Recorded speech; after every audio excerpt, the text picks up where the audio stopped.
Assalamualaikum. My name is Habiba and I am your biology instructor. हमने PTP की तरफ से न्यूली पब्लिश्ड बुक को स्टार्ट किया है जिसमें हम बायोलॉजी के पूरी बुक को कवर करेंगे। आज हम चैप्टर 1 स्टार्ट करेंगे जिसका नाम है the science of biology. The science of biology, सबसे पहले हम यहाँ पे डिस्कस करेंगे what is science. Science is all about exploring the mysteries. It is a systemic way to study the natural world through the observation and experimentation. अब यहाँ पे word use हुआ है systemic way. What does system means? Systemic का word निकला है system से। system क्या होता है? Like हम देखें तो हर चीज़ के अंदर कोई ना कोई सिस्टम पाया जाता है। एक फ्लो चेन के अंदर, एक फ्लो चार्ट के अंदर एक सिस्टम, स्टेप बाय स्टेप हर चीज़ को पूरा करने के तरीके को हम सिस्टम कहते हैं और वही उस तरीके को इस्तेमाल करने को हम सिस्टेमिक वे कहते हैं। तो सिस्टेमिक वे क्या है? फॉर एग्जांपल, अगर आप let suppose you are now in class 9, तो आप एक प्रॉपर स्टेप के थ्रू क्लास 9 में स्टेप इन किए हैं। लाइक आपने पहले 1 क्लास पढ़ी, 2 क्लास पढ़ी, 3 क्लास पढ़ी, वो सारा स्टेप बाय स्टेप है। आप स्कूल के सिस्टम के थ्रू गुजर के आए हैं। तो ये सब क्या है? एक सिस्टेमिक वे है। इसमें हम क्या स्टडिंग करेंगे? नेचुरल वर्ल्ड को ऑब्जर्वेशन या फिर एक्सपेरिमेंटेशन के थ्रू। ऑब्जर्वेशन क्या होती है? ऑब्जर्वेशन होती है जो हम चीज़ें महसूस करते हैं, ऑब्जर्व करते हैं, उनका जायज़ा लेते हैं। इन तमाम चीज़ों को ऑब्जर्वेशन कहा जाता है। और एक्सपेरिमेंटेशन क्या होता है? उन्हीं ऑब्जर्व की गई चीज़ों के ऊपर अपने तज्ज़िये करना, अपने काम करना, अपने जिन्हें हम कहते हैं तजर्बे करना, उनको हम एक्सपेरिमेंटेशन कहते हैं। ठीक है, अब आगे आ जाती है कि साइंस की और भी ब्रांचेस हो सकती हैं। ठीक है, जैसे आप 9th में आए हैं तो आपने 9th में देखा होगा आपको सब्जेक्ट्स चूज करने पड़े हैं। You have to choose different branches. आपकी जो ब्रांचेस वो कौन कौन सी थी? आपने या तो आपके पास ऑप्शन थी, आप 9th बायो में कर सकते हैं, कंप्यूटर में कर सकते हैं, आर्ट्स में कर सकते हैं। तो ये क्या आपके पास आगे फर्दर सब डिवीजन्स हैं, आपके पास अवेलेबिलिटी है। तो ये सब क्या है? इसी तरह साइंस की भी ब्रांचेस हैं, जैसे बायोलॉजी, फिजिक्स, केमिस्ट्री, मैथमेटिक्स। तो ये सारी साइंस की ब्रांचेस हैं। Biology and it's branches. Biology का वर्ड, सबसे पहले हमने उसके वर्ड के ओरिजिन को देखना कि वर्ड वो निकला कहाँ से। बायोलॉजी क्या है? Science of life. जानदार चीज़ों के साइंस को हम क्या कहेंगे? लाइफ। अब हमने इसके वर्ड की बात करनी है। अब ये लफ्ज़ कहाँ से निकला है? बायोलॉजी का लफ्ज़ 2 ग्रीक वर्ड से निकला है, ग्रीक लैंग्वेज से निकला है, जिसका मतलब क्या है? Bios means life and logos means study. ये board of point of view से बायोलॉजी की डेफिनेशन बहुत इंपॉर्टेंट है। अब हम नेक्स्ट मूव करते हैं कि बायोलॉजी हमें किन चीज़ों में मदद करती है। बायोलॉजी हमें मदद करती है एड्रेस करने के लिए हेल्थ इश्यूज़ को, food, environment. Biology offers a fascinating journey of the discovery from the microscopic world of bacteria to the vast ecosystem of our planet. Microscopic world क्या होता है? फॉर एग्जाम्पल, माइक्रो का मतलब होता है छोटा, बहुत छोटा, जो हमें आम आँख से नज़र भी ना आए। माइक्रोस्कोप के थ्रू आपने देखा होगा, आप लैब्स वगैरह में, या कभी आपने 8th क्लास के बायोलॉजी में पूरा 8th क्लास के साइंस में आपने पूरा माइक्रोस्कोप का स्ट्रक्चर पढ़ा होगा। तो 8th क्लास में आपको बाकायदा पूरा माइक्रोस्कोप बताया होता है कि इसका ये ऑब्जेक्टिव लेंस है, ये इसका स्टेज है, यहाँ पे हम ऑर्गेनिज्म को रखते हैं, उन ऑर्गेनिज्म को रख के देखते हैं जो कि हमें आम आँख से नज़र ही नहीं आ सकते। तो ये तमाम बैक्टीरिया, माइक्रो ऑर्गेनिजम्स, ठीक है, जिन्हें हम आम आँख से नहीं देख सकते, तो वो माइक्रोस्कोपिक चीज़ें हैं। तो वो माइक्रोस्कोपिक वर्ल्ड किसका है? बैक्टीरिया का। To the vast ecosystem. अब बात आ जाती है इकोसिस्टम। इकोसिस्टम क्या होता है? हमारी बॉडी जो होती है सेल से मिलके बनी होती है। अब सेल आगे कंबाइन होके क्या बनाते हैं? टिश्यू बना रहे होते हैं। टिश्यू आगे क्या जल के पूरा ऑर्गन्स बना रहे होते हैं। एजाज, जैसे हमारी बॉडी के अंदर दिमाग है, लंग्स हैं, लीवर है, ये सारे क्या है? हमारी बॉडी के ऑर्गन्स। ये ऑर्गन्स मिलके एक इंडिविजुअल मतलब इंसान बना देंगे। इंसान मिलके एक पूरी आबादी के अंदर रहेंगे, पॉपुलेशन बना देंगे। पॉपुलेशन मिलके कम्युनिटीज़ बना देंगी। तो ये डिफरेंट कम्युनिटीज़, जैसे पानी की, आबी हयात की एक अलग कम्युनिटी है, ठीक है, इंसानों की अलग कम्युनिटी है, खुश्क जगहों पे रहने वाली अलग कम्युनिटी है, पहाड़ों पे रहने वाली अलग कम्युनिटी है। तमाम जानदारों की कम्युनिटीज़ जब मिलेंगी तो वो सब मिलके क्या बना रही होंगी? इकोसिस्टम। तो अब हम देख रहे हैं कि बायोलॉजी में बैक्टीरिया जो कि बहुत छोटे छोटे ऑर्गेनिजम्स हैं, और वो सारे जो बैक्टीरिया के लेवल से लेके तमाम इंसान, जानवर, टिशू लेवल से, ऑर्गन से पूरे इंसान वो मिलकर रहेंगे, आबादी बनाएंगे, आबादी के बाद पूरा का पूरी कम्युनिटी बनाएंगे, कम्युनिटी के बाद इकोसिस्टम इन्वायरमेंट बनाएंगे। तो हम वहाँ तक बायोलॉजी के अंदर स्टडी करते हैं। नेक्स्ट हमारे पास आ जाता है major fields in biology. Biology is a vast field that explores the incredible diversity of the earth. Diversity होती है वैरायटी आपको पता है, जो चेंजेस को क्या कहते हैं, वेरिएशंस को हम डाइवर्सिटी कह रहे होते हैं। To better understand the complexity scientist have divided biology into 3 main fields. Biology को 3 मेन फील्ड्स के अंदर डिस्ट्रीब्यूट किया गया है। First one is zoology. Zoology नहीं पढ़ना इसको, आपने जूलॉजी पढ़ना है। जूलॉजी जो होता है जू के वर्ड से निकला है, जूलॉजी का वर्ड जूस के वर्ड से निकला है। It is the study of animals. जू के अंदर कौन होते हैं, एनिमल्स होते हैं। तो यहाँ पे एनिमल्स की जो होती है स्टडी कर रहे होते हैं हम। This include structure, function, behaviour and diversity. वो किस तरीके से बने हुए हैं, लाइक उनका स्ट्रक्चर कैसा है, वो दिखने में कैसे हैं, वो 4 टांगों पे चलते हैं, 2 पे चलते हैं, वो रेंगते हैं। तो ये सारी तमाम चीज़ें क्या है, उनके स्ट्रक्चर हैं, फंक्शन, उनका काम का क्या क्या है, तो उनके बॉडी के अंदर कैसे फंक्शंस चल रहे हैं, ठीक है। उनका बिहेवियर क्या है, उनका दूसरे जानदारों के साथ कैसा क्या कहते हैं बिहेवियर है। मतलब बिहेवियर से मुराद है लाइक एक अगर देखा जाए कि कोई जानदार किस तरीके के इन्वायरमेंट में रहता है, कौन सी तपिश वो बर्दाश्त कर सकता है, कितनी ठंड वो बर्दाश्त कर सकता है, नहीं कर सकता। और उसके अलावा ये जानदार, इनकी खुराक क्या है, ये कौन से छोटे जानदार को खा के ख़त्म कर दे, फिर ये खुद किसके साथ खाए जाते हैं, लाइक इनको कौन खाता है। ये तमाम तर चीज़ें हम जूलॉजी के अंदर स्टडी कर रहे होते हैं। Botany is the study of plants. Botany का मतलब प्लांट्स है। आपने इसको याद रखना है वर्ड बूटा से।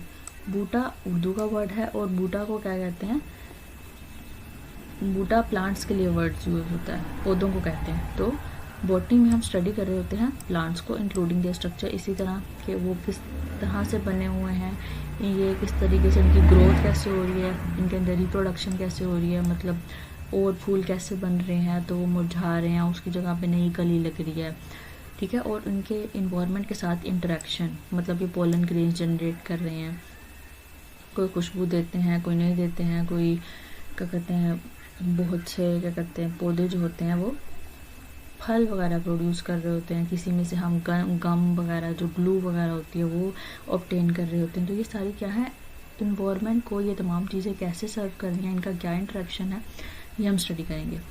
माइक्रोबायोलॉजी का मैंने ऊपर माइक्रोस्कोपिक स्ट्रक्चर्स के बारे में बात करते हुए बताया कि माइक्रोबायोलॉजी में हम माइक्रोस्कोपिक माइक्रो ऑर्गेनिज़म्स मतलब जो हमें आम आँख से नज़र नहीं आएंगे, उनमें माइक्रोस्कोपिक बैक्टीरिया, फंजाई वगैरह सब आ जाते हैं, पैरासाइट्स वगैरह भी। तो ये क्या है, ये माइक्रोबायोलॉजी में हम स्टडी करेंगे। It includes the study of the structure, function, habitats, reproduction of micro organism. ये किस तरीके से बने हुए हैं, इनका काम क्या है, ये रहते किन किन जगहों के ऊपर हैं ये माइक्रो ऑर्गेनिजम्स। कुछ माइक्रो ऑर्गेनिजम्स हमारे क्या कहते हैं इंटेस्टाइन्स के अंदर, हमारी आंतों के अंदर रहते हैं, ठीक है। और बाकी हमारी नॉर्मल स्किन के ऊपर कौन सा वाला बैक्टीरिया रहता है, हर टाइम एक बैक्टीरिया रह रहा होता है। दही के अंदर कौन से बैक्टीरिया होते हैं, लैक्टोबैसिलस बैक्टीरिया होता है। तो ये क्या होता है, इनके हैबिटेट होते हैं। तो दही में जो बैक्टीरिया हैं वो इंसान की स्किन के ऊपर नहीं रह सकते, वो इंसान की बॉडी के अंदर कहाँ कहाँ रह सकते हैं। अगर वो दही में प्रेजेंट है तो वो दूसरी और कौन सी चीज़ में प्रेजेंट है। तो ये तमाम उनके हैबिटेट है। हैबिटेट क्या होता है, जैसे हमारे इंसानों के घर होते हैं ना, रेजिडेंसीज होती हैं, रिहाइश होती है, वैसे ही हैबिटेट मतलब उनके रहने की जगह होती है माइक्रो ऑर्गेनिजम्स की। वो रिप्रोड्यूस किस तरीके से कर रहे हैं और उनका इम्पैक्ट क्या है हेल्थ के ऊपर और इन्वायरमेंट के ऊपर, ये हम माइक्रोबायोलॉजी के अंदर स्टडी करेंगे। ब्रांचेस और सब फील्ड्स ऑफ बायोलॉजी, इसमें हम क्या स्टडी करेंगे कि बायोलॉजी के बाद हमने बायोलॉजी को पहले इन 3 फील्ड्स में डिवाइड किया, जूलॉजी, बॉटनी और माइक्रोबायोलॉजी। अब हमने और इसके एस्पेक्ट्स क्या निकाले कि इनकी ब्रांचेस और सब ब्रांचेस कैसे बन सकती हैं। वो ब्रांचेस और सब ब्रांचेस क्या हैं वो हम स्टडी करेंगे। सबसे पहले आ जाती है मॉर्फोलॉजी। मॉर्फोलॉजी का मतलब होता है study and form of the structure of organism. ये जो मैंने रेड हाईलाइट्स किया हुआ है ये मेन क्या कहते हैं शॉर्ट पॉइंट्स है, जिसके साथ आप पूरी डेफिनेशन को याद रख सकते हैं। अब मॉर्फोलॉजी क्या होती है, फॉर्म और स्ट्रक्चर मतलब कोई जानदार, उसका स्ट्रक्चर क्या है, वो किस तरीके से बना हुआ है, वो उसकी मॉर्फोलॉजी है। Morphology studies the outward appearance of color, shape and pattern as an internal organs like organism. Internal structures भी हो सकते हैं morphology के अंदर। morphology का word आपने याद रखना, लाइक अगर मैं आपको कभी कहती हूँ कि इस ऑर्गेनिज्म की मॉर्फोलॉजी क्या है, तो आपके जहन में आना चाहिए कि ये मॉर्फोलॉजी, बायोलॉजी के अंदर हम ये वर्ड यूज़ नहीं करेंगे कि भाई इसका स्ट्रक्चर बताओ, इसका स्ट्रक्चर क्या है। नो, विल से इसकी मॉर्फोलॉजी क्या है, ठीक है। इसके स्ट्रक्चर की जगह हम मॉर्फोलॉजी का लफ्ज़ इस्तेमाल करेंगे, क्योंकि मॉर्फोलॉजी के अंदर ही हम स्ट्रक्चर्स को स्टडी कर रहे होते हैं। तो ये आपने याद रखना है कि क्योंकि कुछ टर्म्स जो होती हैं वो साइंस और बायोलॉजी से रिलेटेड ही यूज़ करनी चाहिए, तो ये उनके लिए यूज़ होती है। Anatomy, anatomy is the branch of biology. ये पूरे सब्जेक्ट्स हैं, हिस्टोलॉजी हो गई, साइटोलॉजी हो गई, फिजियोलॉजी हो गई, मेडिकल में जाके इन्हें एज अ पूरा सब्जेक्ट पढ़ा जाता है। तो इसीलिए ये पूरी की पूरी फील्ड्स हैं। फील्ड से मुराद होता है जहाँ पे जिनको हम और इन डेप्थ स्टडी कर सकते हैं। Branch of biology that explores the internal physical structure of organism particularly humans, ठीक है। हम एनाटमी के अंदर ह्यूमंस के इंटरनल स्ट्रक्चर को स्टडी करेंगे, उनके अंदर डिजीज़ कौन कौन सी होती हैं, उनको हम डायग्नोज कैसे करेंगे, मेडिकल डिवाइस ऑफ डेवलपमेंट, उनकी हम क्वालिटी कैसे इम्प्रूव कर सकते हैं, इनके ऑर्गन्स को हम स्टडी करेंगे। लाइक अंदर जो है हमारे पूरा डाइजेस्टिव सिस्टम अलग है, रेस्पिरेटरी सिस्टम अलग है, जिससे हम सांस लेते हैं, हजम करने का तरीका अलग है, रिप्रोडक्टिव सिस्टम अलग है। तो ये सारे हम एनाटमी के अंदर स्टडी कर रहे होते हैं। नेक्स्ट मूव करते हैं फिजियोलॉजी के ऊपर। Physiology is the branch of biology date deals with the functioning of body parts, मतलब बॉडी के पार्ट्स किस तरीके से फंक्शन कर रहे हैं वो हम फिजियोलॉजी में पढ़ेंगे। For example blood circulatory system transport the vital substances. Vital का मतलब होता है अहम, इम्पॉर्टेंट। तो इम्पोर्टेंट बॉडी को जो हमारी ज़रूरत है, लाइक हमारी बॉडी को खुराक में से जो वो प्रोटीन, कार्बोहाइड्रेट, कैल्शियम, जो सब भी हम पूरा दिन खाते हैं, तो बॉडी उसको अब्जॉर्ब करके ब्लड के अंदर ट्रांसफ़र कर देती है। ब्लड के अंदर ट्रांसफ़र कर देती है तो वो ब्लड हमारी पूरी बॉडी के अंदर सर्कुलेट करता है, पूरी खून गर्दिश में होता है। तो उस गर्दिश की वजह से जो जो पार्टिकल्स, जो जो वाइटल सब्सटेंसेस हमारी बॉडी ने हमारी इंटेस्टाइन्स से अब्जॉर्ब किए होते हैं, वो खून में जहाँ जहाँ बॉडी की ज़रूरत होती है वो वहाँ पे उसको डिपॉजिट करवा देता है। फॉर एग्जांपल हमने दूध पिया है, दूध पी तो लिया, अब उसके अंदर क्या होता है, मेन कंपोनेंट क्या है, कैल्शियम। फैट्स वगैरह भी प्रेजेंट है, लेकिन अब हम यहाँ पे मेनली कैल्शियम की बात करेंगे। और कैल्शियम की ज़रूरत हमारे मसल्स को भी होती है, ठीक है, और उसके अलावा हमारी हड्डियों को भी होती है। तो वो दूध के अंदर से कैल्शियम हमारी बॉडी के अंदर एब्जॉर्ब इंटेस्टाइन करेगा, इंटेस्टाइन से करने के बाद ब्लड के अंदर वो शामिल होगा और फिर उसको मसल्स और बोन्स के पास पहुंचाया जाएगा। तो ये एक इम्पोर्टेंट फील्ड है बायोलॉजी की, जिसमें हम फंक्शनिंग ऑफ बॉडी पढ़ रहे होते हैं। आगे मूव करते हैं हम हिस्टोलॉजी के ऊपर। Histology is the microscopic study of tissues, मतलब इसमें हम माइक्रोस्कोपिक लेवल के ऊपर जाके टिश्यूज़ की स्टडी करते हैं। आपको पता है टिश्यूज़ कौन होते हैं, टिश्यू की डेफिनेशन है, tissues are the group of cells that have similar functions. एक ऐसे सेल्स जिनका सेम फंक्शन है, वो सब मिलकर टिश्यू बना देंगे। अब टिश्यू का हम एग्जामिन क्यों करेंगे, उसको हम देखेंगे ही क्यों, हमें कोई डिजीज़ का डायग्नोज करना है, लाइक इस बंदे को कौन सी बीमारी हुई है, उसके लिए हम टिश्यू एग्जामिन करेंगे, ड्रग की स्टडीज़ के लिए करेंगे, और ऑर्गन के स्ट्रक्चर और फंक्शन को समझने के लिए हम हिस्टोलॉजी की ब्रांच को यूज़ करेंगे। Cytology, cytology is the study of the cells. Cyto means cell, आपने याद रखना, साइटो का मतलब होता है सेल्स। इसके साइटोलॉजी के अंदर हम सेल्स को स्टडी करेंगे, that are the building block of the life. Cytologist unravel the fundamental structures of the cells and their organelles. They also study the mechanism of the cell division. एक cell दो में कैसे divide हो रहा है, एक ये सेल है, वो उसने डिवीजन की और आगे से दो सेल बना दी, तो ये किस तरीके से बनाए हैं, ये सब कुछ साइटोलॉजी के अंदर स्टडी किया जाएगा। मॉलिक्यूलर बायोलॉजी, मॉलिक्यूलर बायोलॉजी में हम biomolecules like carbohydrate, protein, lipid, nucleic acid को स्टडी कर रहे होते हैं। ये तमाम चीज़ें हम खाने के ज़रिए भी ऑब्टेन कर सकते हैं और हमारी बॉडी नेचुरली भी बना सकते हैं किसी चीज़ के एक्सपोजर से। Molecular biologist have the fundamental life processes, मतलब वो लाइफ के प्रोसेस में बायोमोलिक्यूल्स क्या है रोल प्ले कर रहे हैं, ड्रग्स मतलब दवाइयाँ बनाने में ये क्या हेल्प कर रहे हैं, और जेनेटिकली मॉडिफाइड ऑर्गेनिज्म बनाने में क्या हेल्प करें। जेनेटिकली मॉडिफाइड ऑर्गेनिज्म वो ऑर्गेनिज्म होते हैं जिनके अंदर हम अपनी तरफ से अपनी डिज़ायर्ड कैरेक्टरिस्टिक्स को जनरेट करवा लेते हैं। फॉर एग्ज़ाम्पल, एक आपने देखे होंगे पहले सिर्फ और सिर्फ रेड कलर के गुलाब होते थे, अब ये वैरायटी में भी आते हैं। वैरायटी से मुराद मतलब वाइट है, कोई ब्लैक है, पर्पल है, लाइक बहुत सी कलर में वेरिएशन देखी जाती है जो कि नेचुरली नहीं है।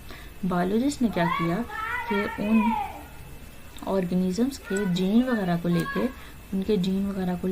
उनके अंदर ऐसी मॉडिफिकेशन की है कि वो अपनी मर्ज़ी के मुताबिक का कलर उन फ्लावर्स से उगवा सकते हैं। एक मतलब अब जो नया पौधा होगा वो वाले गुलाब प्रोड्यूस करेगा जिसके पास पर्पल कलर हो। पर्पल कलर तो नेचुरली एग्जिस्ट ही नहीं कर रहा ना, वो तो हमने खुद जीन उसके अंदर मॉडिफिकेशन की है,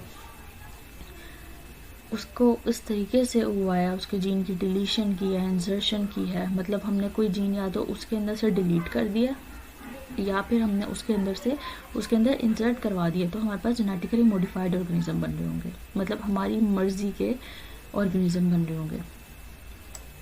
embryology is the study of process of development of organism from the fertilized egg से आगे एम्ब्रियो बनेगा, एम्ब्रियो से फीटस बनेगा, फीटस के बाद पूरी डेवलपमेंट होगी, बेबी बनेगा। तो ये सारी क्या है, ये सारे स्टेप्स हम एम्ब्रियोलॉजी के अंदर स्टडी करते हैं।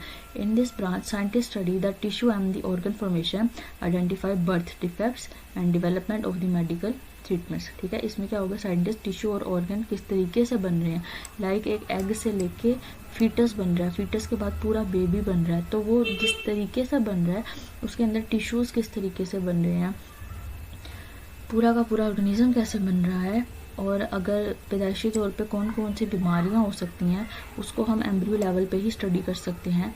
उसके अलावा अगर वो बीमारियां हो गई हैं तो उसके बाद जो बच्चों की या एम्ब्रियो की या फीटस की कोई भी मेडिकल इश्यूज आ सकते हैं, तो हम उनको मेडिकली ट्रीट किस तरीके से कर सकते हैं, ये सब हम एम्ब्रियोलॉजी में पढ़ते हैं। Genetics is a branch of biology that deals with the transfer of characteristics from the parents to the offspring. मतलब इसके अंदर हम पेरेंट्स से लेके जो औलाद के अंदर खसूसियात ट्रांसफ़र होती हैं हम उसको स्टडी करते हैं। फॉर एग्जाम्पल, जैसे कुछ लोग होते हैं जिनके आई कलर डिफरेंट होते हैं, लाइक ग्रीनिश होंगे, हेज़ल कलर के होंगे, ब्लू होंगे, तो वो क्या होंगे, फिर कभी कभी नोटिस किया जाता है कि उनकी पूरी फैमिली की आइज़ ही इस तरीके की हैं, या फिर कोई ख़ानदान में कोई लंबे हैं, टॉल पर्सनस हैं, तो उनकी सारी फैमिली में जो है सारे ही लंबे हैं, या फिर कुछ लोग छोटे हैं तो वो ख़ानदानी तौर पे छोटे हैं। तो ये क्या है, जो चीज़ें ख़ानदानी तौर पे पेरेंट्स से बच्चों के अंदर, औलाद के अंदर ट्रांसफ़र हो रही होती है, उनको हम जेनेटिक्स कहते हैं। अब इसमें या तो जेनेटिक डिजीज़ भी आ सकती है, और यही जेनेटिक जो वेरिएशंस होती हैं ये प्लांट्स और एनिमल्स में भी देखी जाती हैं। Palaeontology, it is a branch of biology that deals with the study of fossils.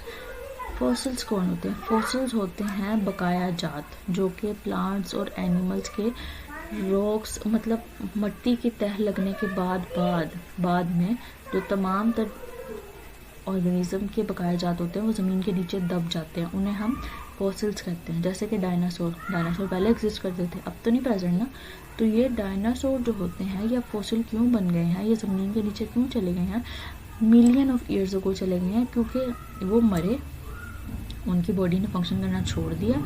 अब फंक्शन करने के बाद अब वो उनके बॉडी के ऑर्गन्स पहले ख़त्म हो गए, फॉसिलाइजेशन होगी, स्केलेटलाइजेशन होगी, मतलब वो स्केलेटन बन गए, ढांचे बन गए, उसके बाद फॉसिल्स बन गए, मिट्टी की तह बनने लगी, मिनरल डिपॉजिट होना शुरू हुए, तो क्या हुआ, फॉसिल्स बन गए। तो ये हम किस ब्रांच में स्टडी करेंगे, पैलियोंटोलॉजी के अंदर। Taxonomy is the branch that deals with the classification of organism into groups on the basis of the similarities and the differences. मतलब जो ऑर्गेनिजम्स सिमिलर होंगे उनको एक ग्रुप के अंदर रख दिया जाएगा, जो डिफरेंट होंगे उनको उनसे अलग कर दिया जाएगा। इस क्लासिफिकेशन को टैक्सोनॉमी कहा जाता है। इसमें जो न्यू स्पीशीज़ होती हैं उनको भी ग्रुप किया जाता है। फॉर एग्जाम्पल हम देखते हैं कि रेप्टाइल्स, इंसानों की, मैमल्स की स्पीशीज़ का ग्रुप अलग है, रेप्टाइल्स का अलग है, रेंगने वालों का अलग है, एम्फीबियंस का अलग है, तो ये सारी टैक्सोनॉमी के अंदर देखी जाएगी।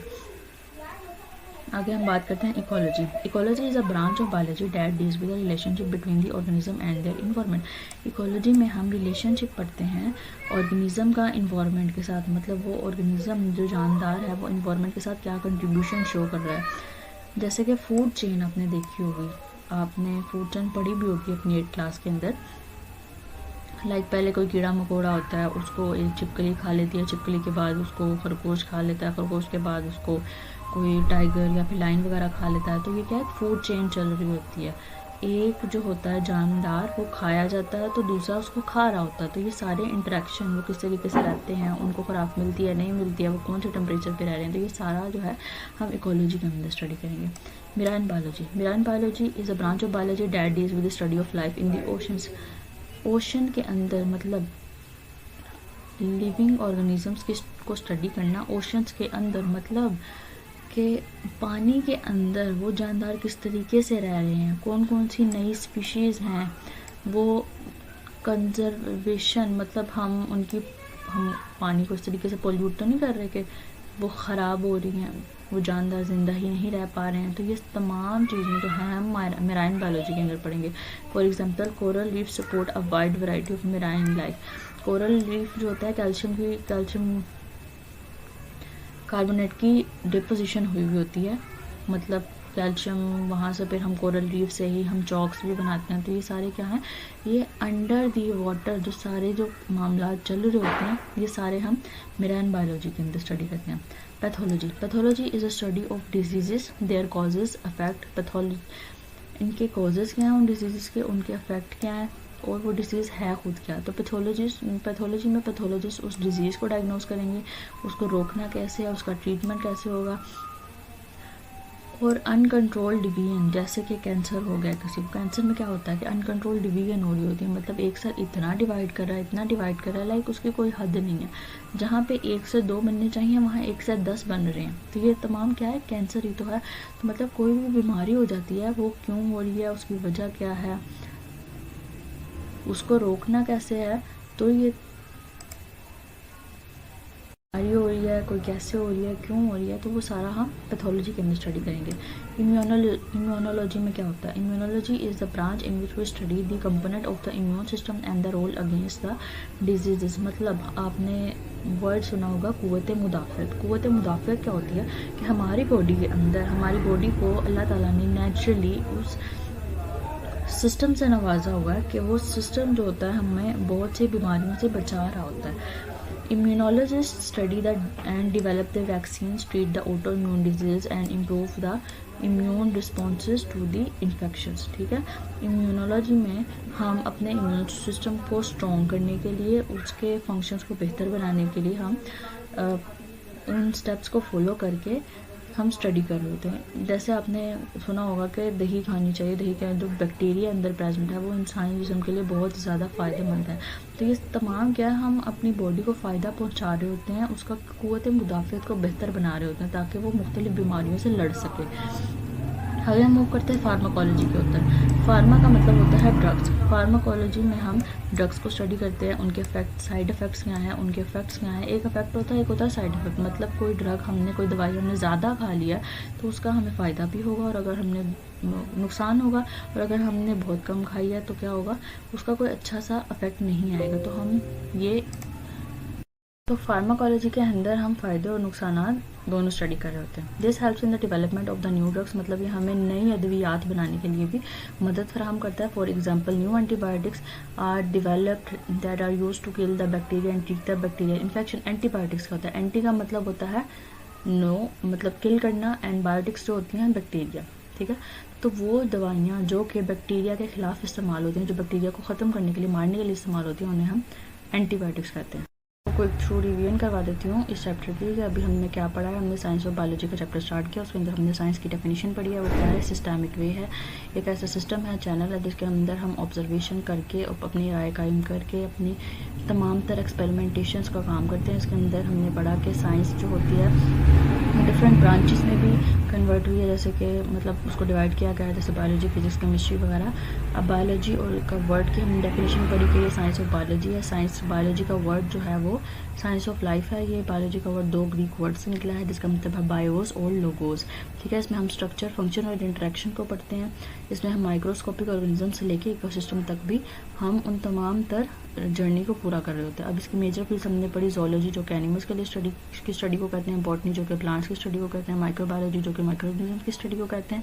ये इंपॉर्टेंट वर्ड्स हैं जो मैंने हाईलाइट कर दिए ताकि आपको ये वर्ड पढ़ते ही इसके अंदर की डेफिनेशन याद आ जाए। ब्रांचेस एंड सब ब्रांचेस जो होती हैं उनमें मॉर्फोलॉजी क्या है, मॉर्फोलॉजी में हम फॉर्म और स्ट्रक्चर को ऑर्गेनिज्म का देख रहे होते हैं कि किस तरीके से बना हुआ है, इसकी चाल ढाल कैसी है, इसकी शेप कैसी है, इसका कलर कैसा है। एनाटमी के अंदर हम इंटरनल स्ट्रक्चर्स को स्टडी कर रहे होते हैं, ख़ास तौर पे इंसानों के ऊपर। उसके बाद उनकी जो बीमारियां होती हैं उनको ट्रीट कैसे करना है। फिजियोलॉजी में हम फंक्शनिंग देख रहे होते हैं, हिस्टोलॉजी के अंदर हम माइक्रोस्कोपिक स्टडी ऑफ टिश्यूज़ देख रहे होते हैं, साइटोलॉजी के अंदर हम स्टडी ऑफ सेल्स करते हैं, मॉलिक्यूलर बायोलॉजी में हम बायोमोलिक्यूल्स की स्टडी करते हैं, एम्ब्रियो में हम एक ऑर्गेनिज्म की डेवलपमेंट को फर्टिलाइज्ड एग से देख रहे होते हैं, जेनेटिक्स के अंदर हम जो माँ बाप से, वालिदैन से बच्चों के अंदर कैरेक्टरिस्टिक्स ट्रांसफ़र होती हैं उनको स्टडी कर रहे होते हैं। पैलेंटोलॉजी के अंदर हम फोसिल्स की स्टडी कर रहे होते हैं, वहाँ पे मैंने आपको डायनासोर की एग्जांपल दी। उसके अलावा हमने पढ़ा टैक्सोनॉमी का। टैक्सोनॉमी होता है क्लासीफाई करना, ग्रुपिंग कर देना ऑर्गेनिज्म की उनकी सिमिलैरिटीज़ के बेसिस के ऊपर और डिफरेंसेस के बेसिस के बेसिस पर। इकोलॉजी के अंदर हम रिलेशनशिप ऑफ ऑर्गेनिज्म उसका इन्वायरमेंट के साथ देख रहे होते हैं। मेराइन बायोलॉजी के अंदर हम study of life in ocean, पानी के अंदर उसको पढ़ रहे होते हैं। पैथोलॉजी के अंदर हम स्टडी ऑफ डिजीज़ कर रहे होते हैं, इसके कॉजेज़ क्या हैं, फिर अगर हमने उनको कहते हैं डायग्नोज करना है, उन वो किस वजह से हो रही हैं और उनके इंसानी जिस्म के ऊपर ख़तरात क्या हैं, लाइक वो क्योरेबल हैं या फिर उससे जान भी जा सकती है। ये सब कुछ हम पैथोलॉजी के अंदर स्टडी करेंगे। इम्यूनोलॉजी के अंदर हम स्टडी करेंगे इम्यून सिस्टम की, उसका रोल क्या है अगेंस्ट डिजीज़। फार्माकोलॉजी के अंदर हम ड्रग्स को स्टडी करेंगे। अस्सलाम वालेकुम, my name is Habiba and I am your biology teacher. आज हम चैप्टर 1 का दूसरे टॉपिक को स्टडी करेंगे जिसका नाम है the relation of biology with the other sciences. मतलब बायोलॉजी जो कि एक सब्जेक्ट है, एक ब्रांच है साइंस की, उसका दूसरी साइंसेस के सब्जेक्ट्स के साथ और दूसरे डोमेन्स के साथ क्या रिलेशन है। Biology is closely linked with the other natural sciences such as the chemistry, physics, earth sciences.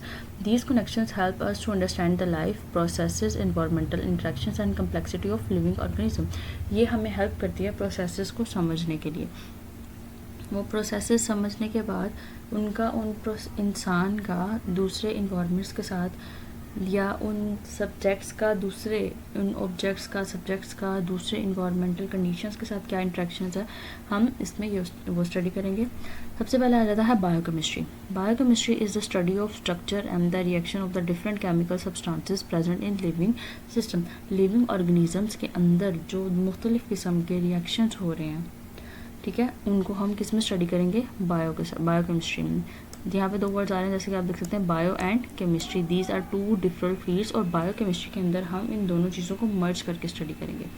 अब एग्जांपल के तौर पे दी गई है photosynthesis and respiration are the examples of biochemistry. ठीक है, ये दोनों क्या है, केमिकल रिएक्शंस है, एक प्रोसेसेस है जो कि ह्यूमन बॉडी के अंदर रेस्पिरेशन चल रही है, प्लांट्स के अंदर भी रेस्पिरेशन चल रही है। जबकि फोटोसिंथेसिस जो होती है वो सिर्फ और सिर्फ प्लांट्स के अंदर होती है। फोटोसिंथेसिस एक ऐसा प्रोसेस होता है जिसके अंदर प्लांट्स जो हैं अपनी खुराक बना रहे होते हैं। नेक्स्ट हम मूव करते हैं बायोफिजिक्स के ऊपर। इसमें भी 2 वर्ड्स आ रहे हैं, bio and physics. It deals with the study of principle of physics which apply to the biological processes. Biophysics के साथ जैसे हम लिवर या फिर मोशन की हम देखते हैं, स्टडी करते हैं। लिवर आपने देखा होगा, पुली वगैरह का आपने कॉन्सेप्ट पढ़ा होगा फिजिक्स के अंदर कि किस तरीके से ग्रेविटेशनल फोर्स बनती है, वो रस्सी गोल होती है, उसके बाद पुली के अंदर वो एक चीज़ को हम उठाते हैं अगेंस्ट द ग्रेविटी, और कोई चीज़ मोशन कैसे कर रही है, लाइक मूव कैसे कर रही है, लोकोमोशन कैसे कर रही है, तो वो सब हम फिजिक्स में पढ़ रहे होते हैं। For understanding the functioning of the muscle and the joints, ठीक है, हम फिजिक्स के मोशन और लिवर के कॉन्सेप्ट को हम मसल्स या बोन के ऊपर लगा देते हैं। लाइक पुली के अंदर हम एक बकेट के साथ एक रस्सी बांध के किस तरीके से उसको व्हील के ज़रिए घुमा के ऊपर खींचते हैं, और दूसरे में हम मसल्स को, अपने बोन्स को, अपने जॉइंट्स को किस तरीके से बेंड कर सकते हैं। तो ये सारा हम बायोफिज़िक्स के अंदर पढ़ेंगे, मतलब फिज़िक्स के प्रिंसिपल्स को हम बायोलॉजी के ऊपर अप्लाई करके, कोऑर्डिनेट करके। Computational biology, in computational biology scientist use the mathematical models, algorithms and the computer stimulations to understand the biological systems and the relationships. मतलब मैथ के मॉडल लगा के, दुनिया की कोई भी ऐसी साइंस नहीं है जहाँ पे मैथमेटिक्स ना लगती हो, ठीक है। तो यहाँ पे भी इसी तरह बायोलॉजी के अंदर भी हम मैथमेटिकल और कंप्यूटर की चीज़ों को अप्लाई करके डाटा निकाल रहे होते हैं। जैसे हम सीक्वेंस देख रहे होते हैं अमाइनो एसिड्स का प्रोटीन्स के अंदर, जो कि कंप्यूटर के डाटाबेसेस के अंदर ही स्टोर होता है, ठीक है। और उसके अलावा एक हमारे पास डाटाबेस एक ऐसा सिस्टम होता है जिसके अंदर जैसे आपको पता होगा, जैसे मर्दमशुमारी का एक कॉन्सेप्ट है, पाकिस्तान के अंदर मर्दमशुमारी की जाती है। मर्दमशुमारी में क्या होता है, हर घर में कितने लोग प्रेजेंट हैं उनके अफराद को गिना जाता है, उसको फिर एक नादरा के ऑफिस के अंदर रजिस्टर करके एक पूरा डाटा सेट बनाया जाता है और CNICs जनरेट किए होते हैं, ठीक है। तो क्या हुआ, इसी तरह से अमाइनो एसिड दुनिया में लाखों करोड़ों जितने भी हैं, प्रोटीन्स जितनी लाखों करोड़ों जितनी भी हैं, अब वो प्रेजेंट तो हैं, लेकिन उनका एक डाटाबेस, उनका सीक्वेंस, वो किस तरीके से बनी हुई है, उनका ओरिजिन क्या है, उनके जीन्स वगैरह क्या है, तो वो सारी के सारा जो डाटा है वो एक एनालिसिस के लिए डाटाबेस के अंदर स्टोर किया जाता है, उसको हम डाटाबेस कहते हैं। डाटाबेस का आप लोगों को कॉन्सेप्ट समझ आ गया होगा कि डाटाबेस उसको कहते हैं। अब हम नेक्स्ट मूव करेंगे बायोजियोग्राफी के ऊपर। इसमें बायो वर्ड आ रहा है और जियोग्राफी में हम अर्थ की स्टडी करते हैं, जियोग्राफिकल रीजन्स की स्टडी करते हैं। डेफिनेशन पे आ जाता है, it is the study in which we study the distribution of living organism in the different geographical regions of the world.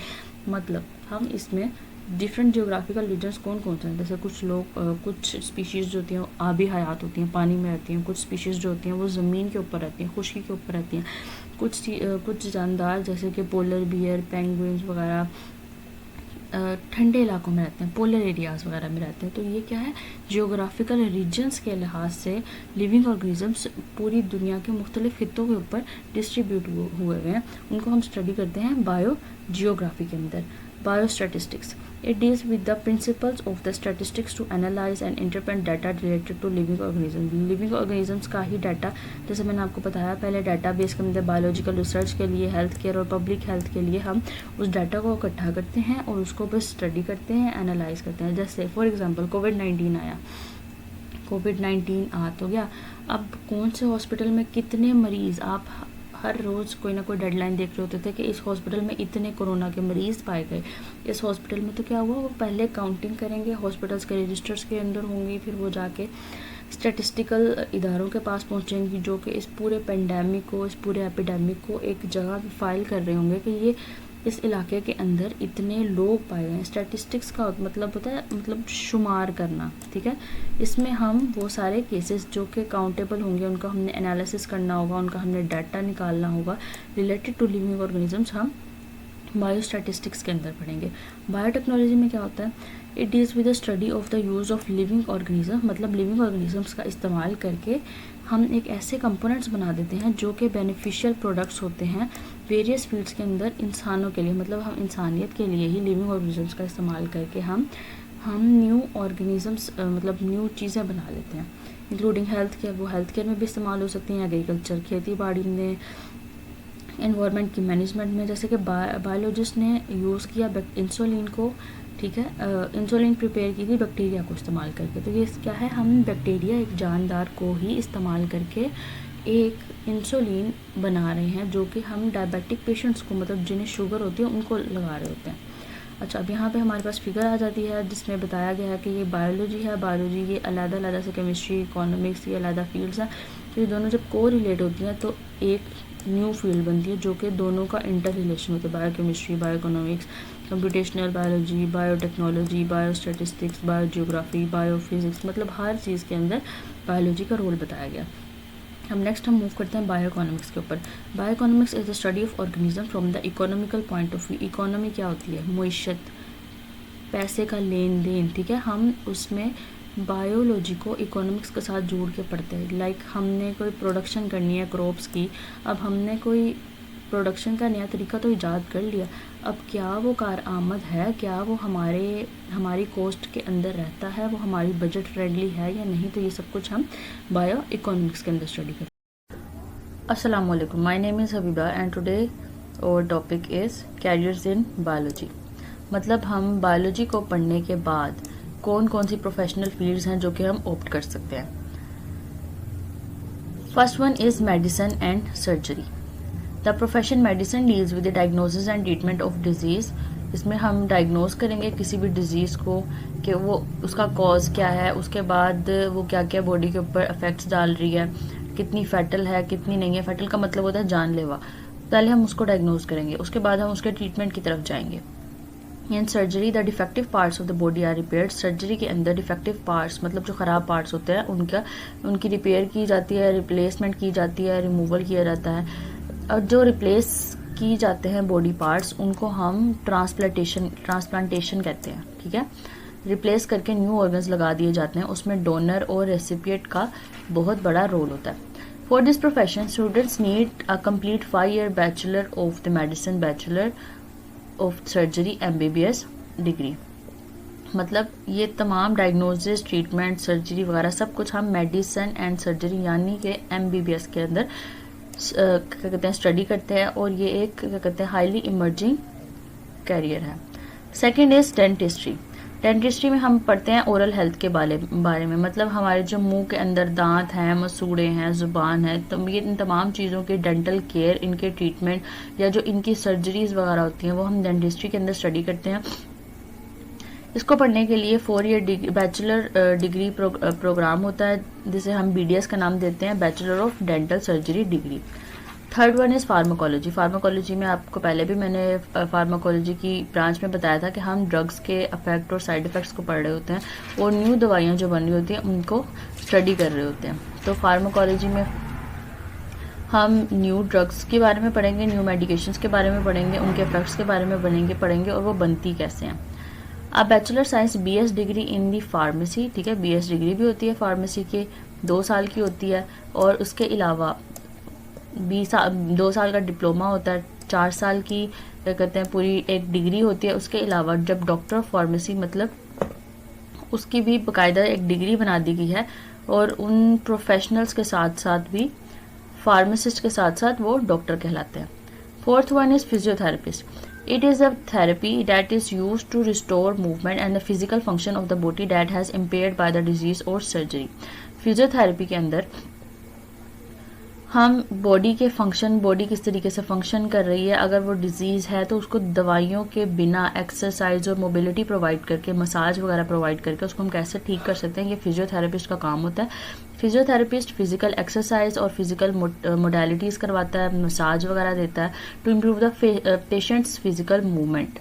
To become a physiotherapist, a 4 year BS degree in the physical therapy and the physiotherapy यानी DPT is needed. DPT की degree होती है और BS physical therapy.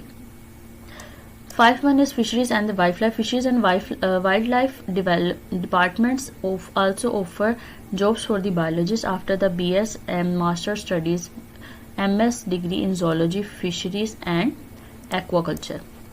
Agriculture में क्या होता है, scientist improve कर रहे होते हैं फार्मिंग के प्रैक्टिसेस को, क्रॉप की प्रोडक्शन को. और एग्रीकल्चर मतलब ज़राअत के शोबे में कौन कौन सी न्यू टेक्निक्स हैं जो कि बायोलॉजी के लिहाज से, साइंस के लिहाज से जानदारों के लिए बहुत ज़्यादा फ़ायदेमंद साबित हो सकती है, उसको हम एग्रीकल्चर की फील्ड में पढ़ते हैं.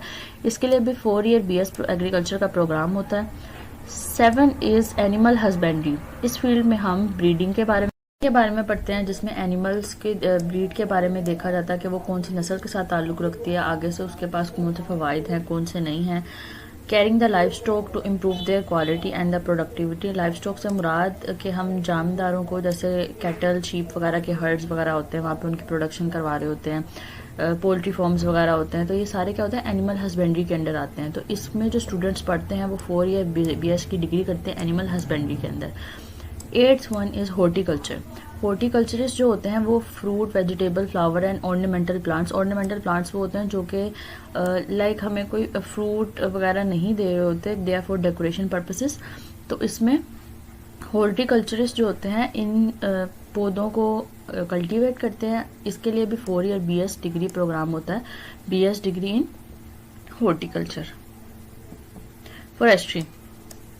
Foresters manage and conserve forests and wildlife. For this profession 4-year BS degree in the forestry is needed. Forestry के अंदर मैनेज करते हैं, कंजर्व करते हैं फॉरेस्ट को और वाइल्ड लाइफ को, मतलब जंगली हयात और जो जंगलात होते हैं उनको बचाने के लिए उनको मैनेज किस तरीके से करना है, तो ये BS की इस फील्ड के अंदर स्टडी किया जाता है. Next one is farming. The professionals of the farming prepare the farm. वो फार्म्स को तैयार करते हैं. एनिमल फार्म्स हो सकते हैं, पोल्ट्री फार्म्स हो सकते हैं, फ्रूट फार्म्स हो सकते हैं. वहाँ पे फसलों को उगाया जाता है, जानवरों की परवरिश की जाती है अपनी इंसानों की खुराक के लिए और उनसे अपनी चीज़ें बनाने के लिए. ड्रग्स वगैरह भी ऑब्टेन की जाती हैं जानवरों से. A BS degree in agriculture or specific farming courses is needed for this profession. 11th one is biotechnology. Biotechnology का हमने पहले भी डेफिनेशन पढ़ी है, जिसमें इंसान अपने फ़ायदे के लिए क्या कहते हैं, लिविंग ऑर्गेनिज्म से ही अपने लिए चीज़ें ऑब्टेन करता है. जैसे कि इंसुलिन की हमने एग्जांपल पढ़ी थी कि बैक्टीरिया जो होता है वो इंसुलिन को बनाता है, जो कि डायबिटिक पेशेंट्स को लगाई जाती है. तो इसी तरह बायोटेक्नोलॉजिस्ट इंसानों के लिए ही नहीं बल्कि जानवरों के लिए, एग्रीकल्चर पर्पसेस के लिए, अपनी मेडिसिन, अपने क्या कहते हैं, अपनी पैदावार को बढ़ाने के लिए लिविंग ऑर्गेनिजम्स का इस्तेमाल करते हैं. तो ये सारा कुछ जो होता है बायोटेक्नोलॉजी की BS डिग्री इन बायोटेक्नोलॉजी में पढ़ा जाता है. Forensics scientist analyse physical evidence from the crime scenes जैसे कोई मर्डर वगैरह हो जाते हैं, कहीं पे बॉम्ब ब्लास्टिंग हुई है, कोई क्रिमिनल केसेस हुई है, इन्वेस्टिगेशन करनी है, फिंगरप्रिंट्स के थ्रू इन्वेस्टिगेशंस करनी है, मर्डर हुआ है नहीं हुआ है, सुसाइड है, या फिर किसी बंदे को नेचुरल डेथ आई है. तो ये सारे केसेस जिसमें रूट और कॉज ऑफ डेथ समझ ना आ रहा हो, वहाँ पे फोरेंसिक साइंटिस्ट की ज़रूरत पड़ती है. फोरेंसिक साइंटिस्ट जो होते हैं वो फोरेंसिक नॉलेज को एनालाइज करके उसके बाकायदा प्रॉपर रिपोर्ट्स प्रिपेयर करते हैं. और ये फोरेंसिक इदारे जो होते हैं कहीं भी नॉर्मली प्रेजेंट नहीं होते, ये अंडर गवर्नमेंट या फिर लीगल तरीके से सारे काम होते हैं. तो इसमें भी इसको भी स्टडी करने के लिए 4-year BS डिग्री प्रोग्राम किया जाता है. तो ये तमाम हमारी कैरियर ऑप्शंस हो गई, जो कि हम बायोलॉजी या फिर मेडिकल को पढ़ के अपने नॉलेज को इस्तेमाल करके इन तमाम तर फील्ड में जा सकते हैं जिसमें भी बंदे का इंटरेस्ट हो. अस्सलामुअलैकुम, my name is Habiba. Today I will be teaching you the new topic Quranic instructions to reveal the study of life. मतलब कुरान पाक में किस तरीके से इंसानों को एम्फोसाइज किया गया है, इनकरेज किया गया है कि वो ज़िंदगी के बारे में पढ़ें. कुरान पाक में आयत है, we made every living thing from water. मतलब हर जानदार को पानी से बनाया गया. अगर नॉर्मली देखा जाए तो साइंटिफिकली भी प्रूफ है कि इंसानों के अंदर 60 to 70% पानी पाया जाता है. Water describes as a divine blessing from Allah. The water content हमारी बॉडी के अंदर 60 to 90% है. The verse hints at the common origin of the living things in water. He made man from the clay like a potter. मतलब इंसान को मिट्टी से पैदा किया गया. अब इसका हिंट क्या है, we are advise to think the possible ways through which such events might occur. मतलब इंसान को इस चीज़ के ऊपर क्ले की अगर बात की जाए तो क्ले इंडिकेट करता है मिनरल्स को, हमारी बॉडी के अंदर बायोमोलिक्यूल्स को, ठीक है, जो कि ज़मीन में भी पाए जाते हैं और इंसान की बॉडी के अंदर भी पाए जाते हैं. तो ये तमाम चीज़ें जो हैं कुरान के साथ और साइंटिफिकली भी प्रूफ हैं. मतलब अब नेक्स्ट हमने बताया गया है कि बहुत से ऐसे तरीके हैं, इवेंट्स माइट हैव अकर, के जिसमें अल्लाह ताला ने हम इंसानों को बताया है और बाकायदा पूरी तौर पे अपनी निशानियां बताई हैं, जो कि बाद में जाके साइंटिफिकली प्रूव होती हैं. Then fashion we drop a clot. Clot क्या होता है, खून का होता है, खून के क्लॉट से. Then fashion the clot of little lump. फिर उसको बाद में एक लोथड़े की शक्ल दी गई. Then fashion the little lump bones. उन छोटे छोटे लोथड़ों को, खून के लोथड़ों को, टिश्यूज़ के लोथड़ों को हड्डियों के अंदर, हड्डियों के सांचे में डाला गया. Then clothes the bones with flesh. ठीक है, फिर उन हड्डियों के ऊपर गोश्त के कपड़े पहना दिए गए, मतलब उनके ऊपर गोश्त चढ़ा दिया गया. तो ये सारी क्या है, ये डेवलपमेंटल स्टेजेस हैं जो साइंस में बाकायदा पूरी की पूरी बताई गई हैं. जैसे कि हमने पढ़ा होता है कि सेल मिलकर टिश्यू बनाते हैं, टिश्यू से ऑर्गन बनते हैं, ऑर्गन से ऑर्गन सिस्टम बनते हैं, ऑर्गन सिस्टम से कि पूरा का पूरा इंडिविजुअल बनता है. तो एक प्रॉपर फैशन में, एक प्रॉपर सीक्वेंशियल वे में चल रहा होता है सब कुछ. अल्लाह had created every animal from water. अल्लाह ताला ने हर जानदार को पानी से बनाया। Then some of them creep up over their bellies, कुछ जो है अपने पेट के बल रेंगते हैं जैसे कि सांप वगैरह। Other walk on the two legs, दूसरे जो है दो टांगों पे चलते हैं। And the other on the four, कुछ चार टांगों पे चलते हैं। अल्लाह क्रिएट डैट व्हाट प्लीजेस, ठीक है, अल्लाह ताला को जो पसंद है अल्लाह ताला ने वो बनाया। Surely Allah is most capable of everything, ठीक है। इस वर्स में अल्लाह ताला ने इंसान को शुरू में पानी मछलियों को पानी के लिए बनाया, जानवरों को कुछ को टांगे दी, कुछ को चार टांगे दी, कुछ को टांगे दी ही नहीं, वो पेट के बल चलते हैं। तो ये क्या है, ये सारी कुरानिक वर्सेस हैं जिसमें बताया गया है कि साइंस को, लाइफ को समझना कितना ज़रूरी है। और ये सारी की सारी चीज़ें जाके दौरे हाजिर में अब जाके साइंटिफिकली प्रूव होती हैं, जो बहुत सालों पहले अल्लाह ताला ने इनकरेज कर दिया कि इंसान इन चीज़ों को समझे, परखे, देखे कि ज़िंदगी किस तरीके से है और हर चीज़ में अल्लाह ताला की कोई ना कोई निशानी प्रेजेंट है। हमारा आज का टॉपिक है science as a collaborative field. Science का एक कोलैबोरेशन बाकी फील्ड्स के साथ, हमने पहले भी पढ़ा था, इसकी बाकी फील्ड जैसे बायोकेमिस्ट्री, बायोफिजिक्स, इन सारों के साथ कोई ना कोई कोलैबोरेशन है, मतलब इसका कोई ना कोई लिंक है। तो हमने आज पढ़ना है कि ये बेनिफिट किस तरीके से देता है हमें। Science is a collaborative field in which the researchers from the various disciplines work together to solve the complex problems.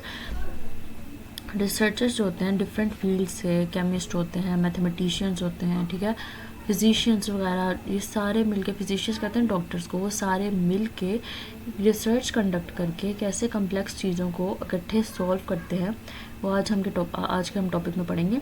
Interdisciplinary teams can tackle problems more efficiently by leveraging the strength and the expertise of each discipline. Interdisciplinary teams जो होती हैं वो problems को देखती हैं, उनको efficiently हल करती हैं अपनी स्ट्रेंथ और अपनी जो होती है एक्सपर्टीज़ को लेकर हर डिसिप्लिन के अंदर। It offer leads to the quicker and the sustainable solutions, ठीक है। ये बहुत ज़्यादा क्विक सॉल्यूशंस के ऊपर भी हमें क्विक सॉल्यूशंस में इस तरीके से हेल्प करेगी कि बहुत सारी एक कोई प्रॉब्लम सॉल्व करने बैठा है, अगर उसमें कोई मैथमेटिकल चीज़ आ रही है जिसको सॉल्यूशन की ज़रूरत है, तो कोई फिजिशियन तो उसको नहीं जानता ना, तो बाकी कोई मैथमेटिशियन आके उसमें कोई अपना नॉलेज इस तरीके से ऐड कर दे कि सॉल्यूशन अच्छा निकल आए, तो वो क्या होगा, एक क्विकर और सस्टेनेबल सॉल्यूशन होगा हमारे लिए। नेक्स्ट इसकी एग्जांपल्स आ जाती हैं। Human genome project. The human genome project aim to sequence and map the entire human genome, मतलब इंसानों के अंदर जितने भी जीन्स प्रेजेंट होते हैं उनको सबको मैप करना, उन सबको डाटाबेस में एक प्रोजेक्ट के थ्रू प्रेजेंट करना, वो साइंस की बदौलत ही पॉसिबल हुआ था और वो 2003 में हुआ था। It involve researchers from the various disciplines like molecular biology, genetics, informatics and computer science. देखिए, जब एक कंप्यूटर का डाटाबेस बनाना है, कंप्यूटर के अंदर इन सारे जीन को, जीनोम्स को हमने कोड करना है, हमने उनको एक जगह पे फाइल करना है, तो वहाँ पे हमें जहाँ पे बायोलॉजिस्ट की ज़रूरत होगी, बायोलॉजी मेडिकल साइंस से लोगों की ज़रूरत होगी, वहाँ हमें कंप्यूटर साइंस के लोगों की भी बहुत ज़्यादा ज़रूरत पड़ेगी, क्योंकि उन्होंने ही एट द एंड प्रोग्रामिंग करके उसके अंदर इस तमाम इंफॉर्मेशन को फीड करना है।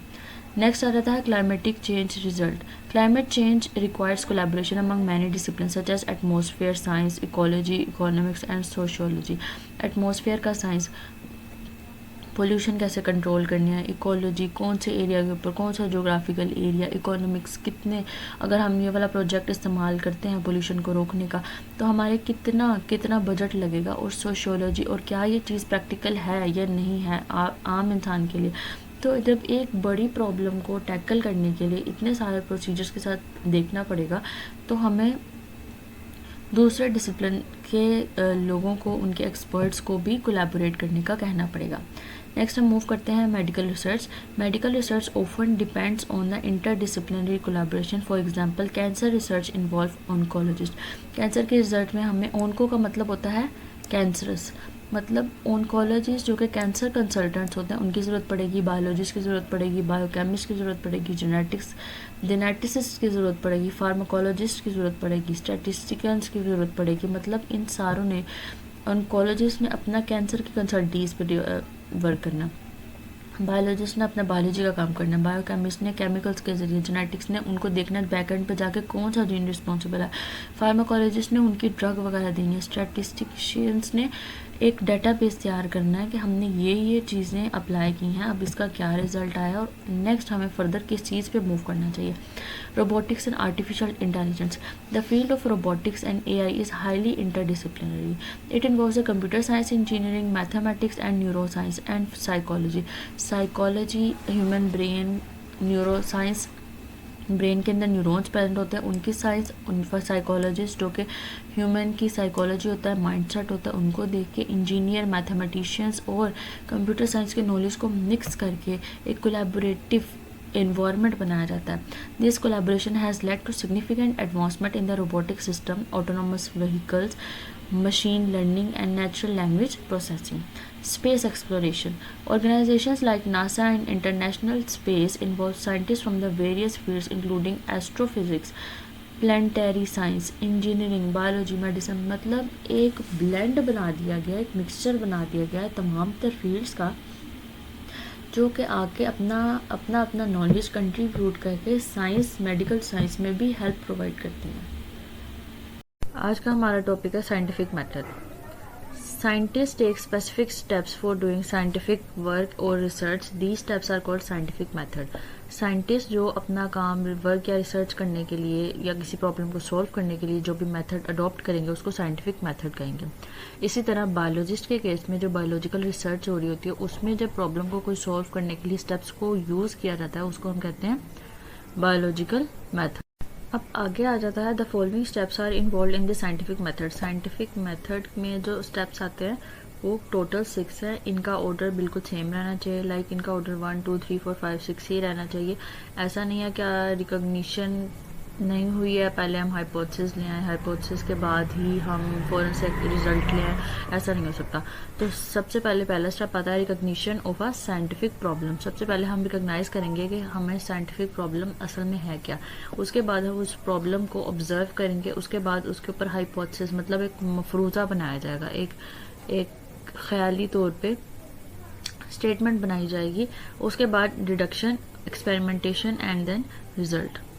फर्स्ट आ जाता है रिकॉग्निशन ऑफ अ प्रॉब्लम। सबसे पहले हम उस साइंटिफिक प्रॉब्लम को आइडेंटिफाई करेंगे, साइंटिस्ट इन्वेस्टिगेशन करेंगे। Such problem is either asked by someone or come in the biologist mind by himself. ये या तो क्वेश्चन किसी की तरफ से रेज किया गया होगा या फिर बायोलॉजिस्ट के खुद के दिमाग में आएगा।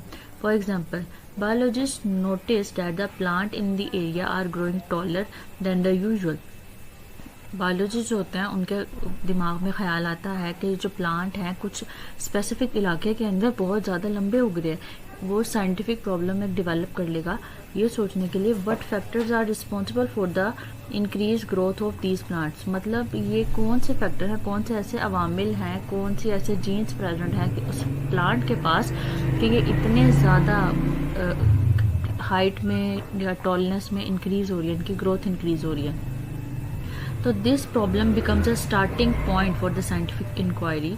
तो ये एक बीज बोता है कि लाइक कोई साइंटिफिक प्रॉब्लम आया तो उसके बाद उसके पीछे के बैक एंड पे जो फैक्टर्स चल रहे हैं उसको हम किस तरीके से आइडेंटिफाई कर सकते हैं। Second word is observation. Scientist make observation about the problem. Scientist ने ऑब्जर्वेशन बनानी है। ऑब्जर्वेशन क्या होता है, मतलब किसी चीज़ को भांपते हैं, किसी प्रॉब्लम को भांप रहे होते हैं। They use 5 senses for making the observation. इसमें 5 जो इंसान की 5 हिस्से हैं वो इस्तेमाल की जाती हैं, जैसे कि देखना, खाना, चाटना, हाथ लगाना, सूंघना। तो ये सारी 5 सेंसेस को इस्तेमाल करके ऑब्जर्वेशन की जाती है। They also read and study the previous researches. ये उसी प्रॉब्लम को लेकर डेटाबेस के अंदर या फिर स्टडीज लिटरेचर्स के थ्रू उस रिसर्च को स्टडी करते हैं on the same related problems. Observation में भी क्वालिटेटिव एंड क्वांटिटेटिव, ये इंपॉर्टेंट डिफरेंशिएट आता है कि लाइक ऑब्जर्वेशन की टाइप्स क्या हैं, उन टाइप्स के बारे में आपको डिफरेंशिएट करने का क्वेश्चन आता है कि लाइक क्वालिटेटिव ऑब्जर्वेशन क्या होती है और क्वांटिटेटिव ऑब्जर्वेशन क्या होती है। सबसे पहले आ जाता है qualitative observation. Qualitative observation involve the observation that cannot be measured with the numbers. Qualitative में obviously हम quality को define करेंगे, क्वालिटी क्या होती है? किसी भी चीज़ की कोई ना कोई खसूसियत। तो खसूसियत को हम मैयर तो कर नहीं सकते, तो क्या बात होगी कि ये can't be measured with the number, जिसको नंबर के साथ मैयर नहीं किया जा सकता। फॉर एग्जांपल कलर, टेक्सचर या ऑफ फ्लावर, कलर को हम मैयर तो नहीं कर सकते। लाइक हम बता सकते हैं कि इज इट रेड और इज इट पिंक, लेकिन कितना रेड है कितना पिंक है इसका कोई ना कोई यूनिट नहीं होता, क्वालिटी का कोई यूनिट नहीं होता। Second one is quantitative observation. Quantitative observation involve the measurement of the numerical data that can be expressed in the terms of quantity.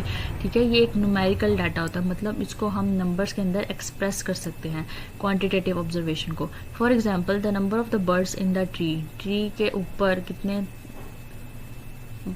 birds बैठे हुए हैं. Quantitative observation are more accurate. अब और differentiate के points आ जाते हैं कि कौन सी ज़्यादा, और एमसीक्यूज़ में भी आता होता है कि क्वांटिटेटिव ऑब्जर्वेशन ज़्यादा एक्यूरेट है या फिर क्वालिटेटिव। तो क्वांटिटेटिव ऑब्जर्वेशन ज़्यादा एक्यूरेट है क्योंकि ये हमें क्वांटिटी बताएगा, न्यूमेरिकल वैल्यू बताएगा। Then the qualitative because the quantitative observation are invariable. Invariable का मतलब होता है लाइक इनकी कोई स्पेसिफिक वैल्यू नहीं है। They can be changed, measurable and can be recorded in the terms of number. Variable का मतलब होता है जो चेंज हो सकती है, जबकि इनवेरिएबल होती है जो कि कांस्टेंट रहेंगी। ठीक है, उनको न्यूमेरिकल वैल्यू जैसे 1 और 2 है वो सेम की सेम रहेंगी, वो चेंज नहीं होंगी। जबकि इनवेरिएबल के केस में क्या होगा, जैसे कलर आ गया, अब कलर वो या तो ज़्यादा तेज़ हो सकता है, कम हो सकता है, लेकिन हम फिर भी उसको मेजर नहीं कर सकते। तो ये डिफरेंस आ जाएगा कि कौन सी ऑब्जर्वेशन ज़्यादा एक्यूरेट है और कौन सी नहीं है। Third one is hypothesis. On the basis of observation, scientists develop a statement that may prove the answer of the scientific problem under the study.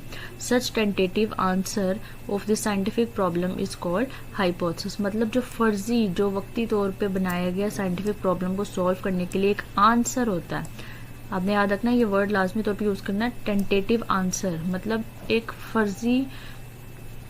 फर्जी तो होता है, एक मफरूज़ा तो होता है, लेकिन वो वक्ती तौर पे होता है। उसको एक प्रॉपर हम टू द पॉइंट या बिल्कुल एंड पॉइंट पे लाके हम उसको हतमी तौर पे फैसला नहीं बता सकते कि भाई इसका यही आंसर है, इस प्रॉब्लम का यही सोल्यूशन है। हम क्या कहेंगे, ये एक मफरूज़ा होता है। मफरूज़ा क्या होता है कि वो एक टेंटेटिव आंसर होता है किसी साइंटिफिक प्रॉब्लम का। Scientist make many hypothesis for the single problem. Hypothesis has the following characteristics के पर इंपॉर्टेंट शॉर्ट क्वेश्चन आ सकता है। It is proposed statement to answer the problem. ठीक है, ये एक प्रपोज स्टेटमेंट होता है प्रॉब्लम को आंसर करने के लिए। It always matches with the available observation, जो कि हमने ऑब्जर्व की गई हैं चीज़ें, हम उन्हीं के अंदर रहते हुए इस आंसर को देते हैं। लाइक हम उसके ऊपर कोई नई चीज़ एडिशन नहीं कर सकते, या तो अगर हमने हाइपोथेसिस के अंदर कोई नई चीज़ ऐड करनी है तो पहले हमें उस लिहाज से पहले ऑब्जर्वेशन बनानी पड़ेगी। It can be tested through experimentations. Experiments के थ्रू भी हम इसको टेस्ट कर सकते हैं कि हाँ ये ठीक है या नहीं है।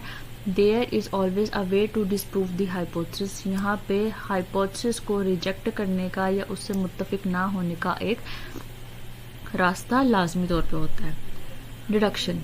Scientist develop logical answers for their hypothesis. ठीक है, अब हाइपोथेसिस तो बना लिया, एक फर्जी तौर पे आंसर तो बना लिया जो कि हतमी नहीं है, अब उसके ऊपर लॉजिक के साथ रिजल्ट पेश करने हैं, वो डिडक्शन के अंदर आएगा। Such logical result of the hypothesis are called deductions. ऐसे लॉजिकल रिजल्ट्स को क्या कहेंगे, डिडक्शंस।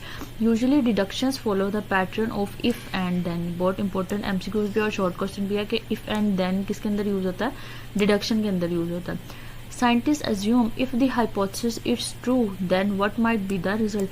अगर ये चीज़, अगर जो हमने मफरूज़ा पेश किया है, मफरूज़े का वर्ड हाइपोथेसिस के लिए यूज हो रहा है कि जो हमने मफरूज़ा पेश किया अगर वो ठीक है तो नताइज क्या निकल सकते हैं।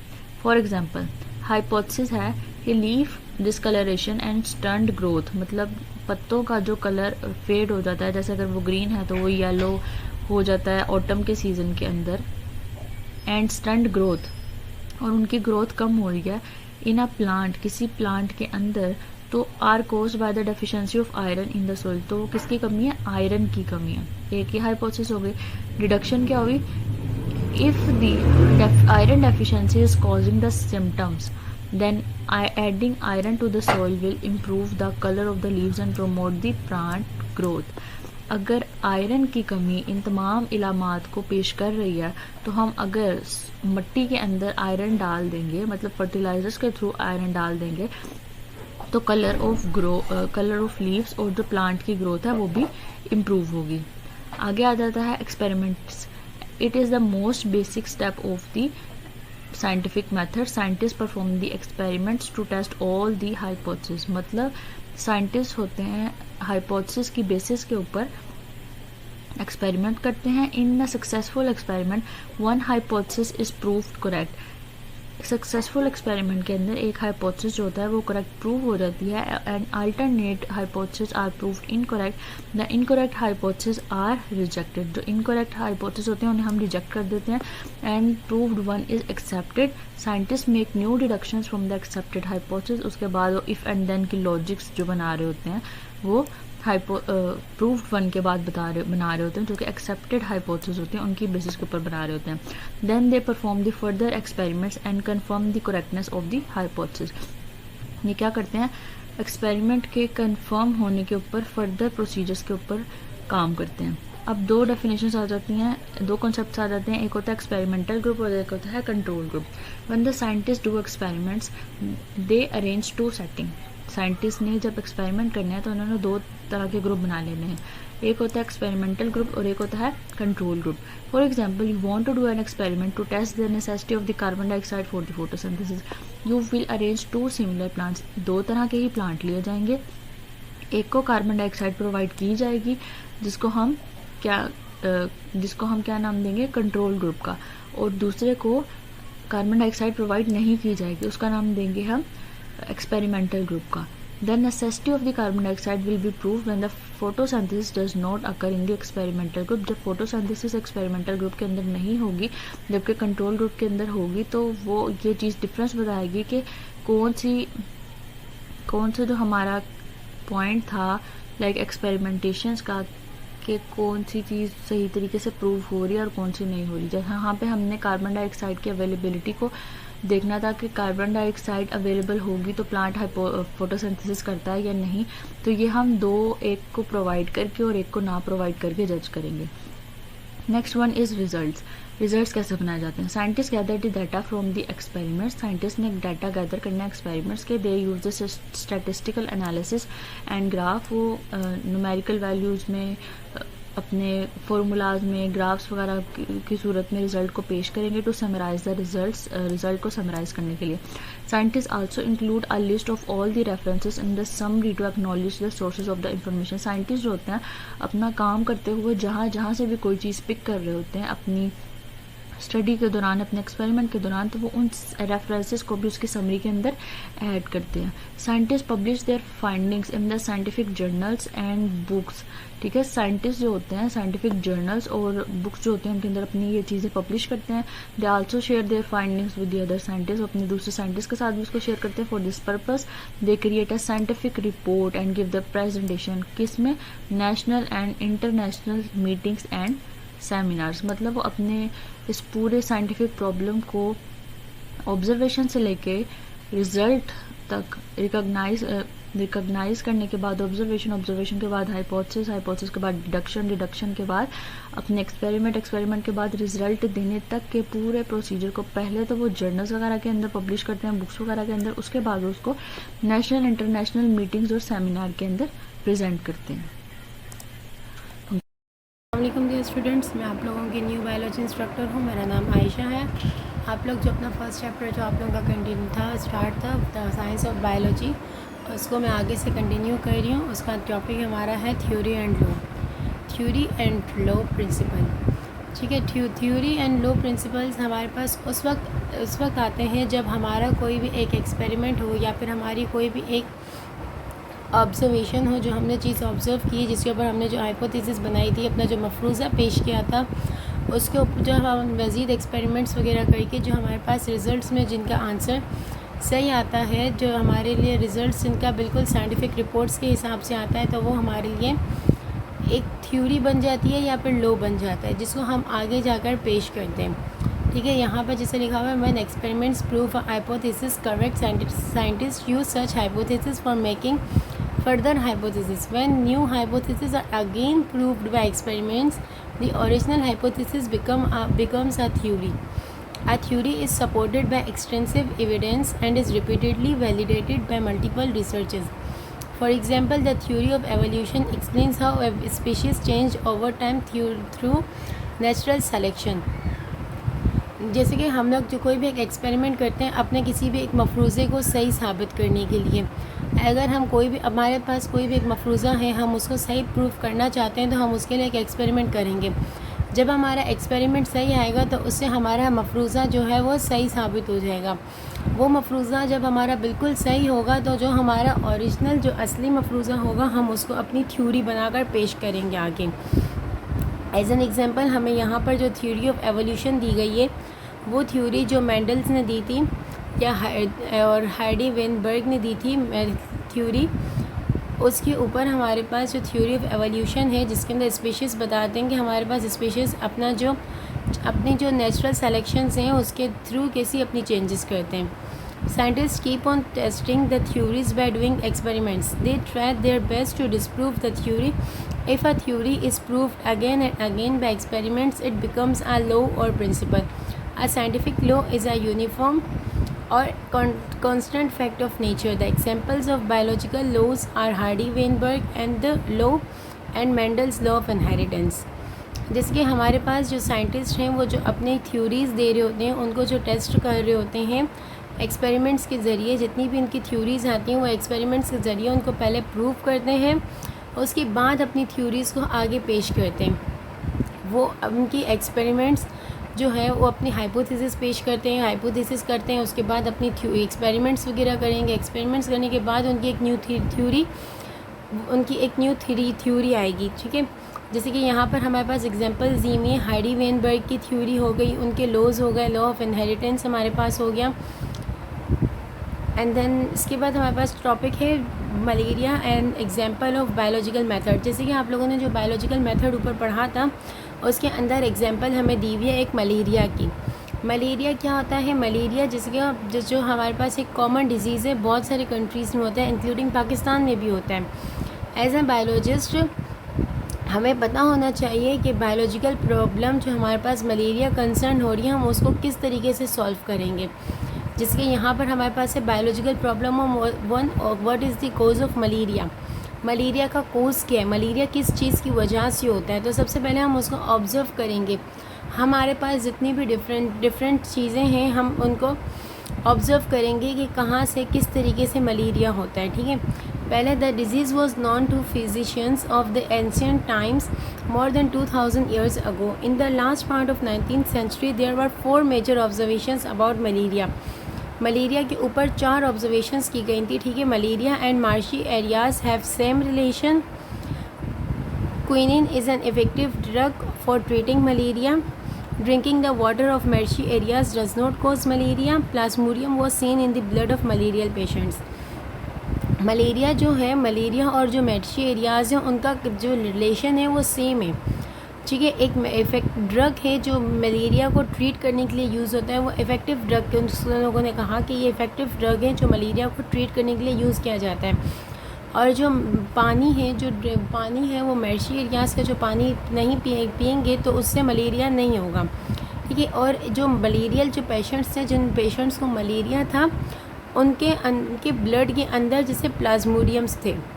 अब in 1878 a French army physician Levrin did research on the cause of malaria. He took the blood from a malarial patient and examined it under microscope. He noticed some microorganisms in the blood. Microorganisms was given a name Plasmodium. उसने क्या किया कि 1878 में एक French army physician था, लेवरिन नाम था, जिसके उसने रिसर्च किया मलेरिया के कोज़ के ऊपर। मलेरिया का कोज़ क्या था? उसने क्या किया, जो मलेरियल पेशेंट्स थे वो पेशेंट्स जिनको मलेरिया था उसने उनका ब्लड लिया, उसको माइक्रोस्कोप के अंडर माइक्रोस्कोप में उसको एग्जामाइन किया। ठीक है, उसने जब उसको एग्जामाइन किया तो उसने उसमें ये नोटिस किया कि जो मलेरिया के जो पेशेंट्स हैं उनके ब्लड के अंदर कुछ माइक्रो ऑर्गेनिज़म्स हैं, उनको उसने नाम दे दिया प्लाज्मोडियम का। ठीक है, अब हाइपोथेसिस हमारे पास है। हाइपोथेसिस में हमारे पास biologist thought on these observations and discoveries and developed a hypothesis that is plasmodium is the cause of malaria। हमारे पास जो बायोलॉजिस्ट हैं जो थे, उन्होंने क्या कहा कि उन्होंने जब ऑब्जर्वेशन की और जो डिस्कवरीज उनकी आई, जो चीज़ें उन्होंने डिस्कवर्ड की या वो चीज़ें जो उन्होंने डेवलप की, उन्होंने उसमें मफरूज़ा अपना एक दे दिया कि मलेरिया का जो कॉज है वो प्लाज्मोडियम है, मलेरिया प्लाज्मोडियम की वजह से होता है। फिर इसके बाद उन्होंने एक डिडक्शन दिया। डिडक्शन में उन्होंने क्या कहा कि they developed a logical result. उन्होंने एक रिज़ल्ट डेवलप किया जिसके अंदर उन्होंने कहा कि हमारी जो हाइपोथेसिस है वो ट्रू है, वो सही है। उनकी वो डिडक्शन क्या था कि if plasmodium is the cause of malaria then all malarial patients should have plasmodium in their blood. उन्होंने कहा कि अगर मलेरिया है, प्लाज्मोडियम का कोज है, तो जितने भी मलेरियल पेशेंट्स हैं उन सब के ब्लड के अंदर प्लाज्मोडियम होगा। फिर उसके बाद उन्होंने इसके ऊपर एक्सपेरिमेंट किया और जब एक्सपेरिमेंट किया तो उसमें इनका रिजल्ट आया। In order to test the deduction the biologist performed experiments. They examined the blood samples of 100 malarial patients and 100 healthy persons under microscope. The following was the result of these experiments.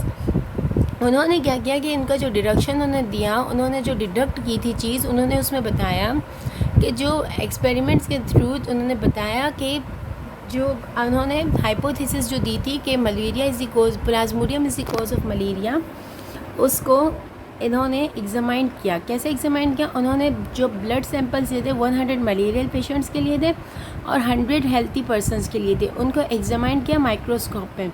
जब उन्होंने उनको examine किया तो उसमें उनको पता चला कि जितने भी मलेरियल पेशेंट्स थे उनके ब्लड के अंदर प्लाज्मोडियम था।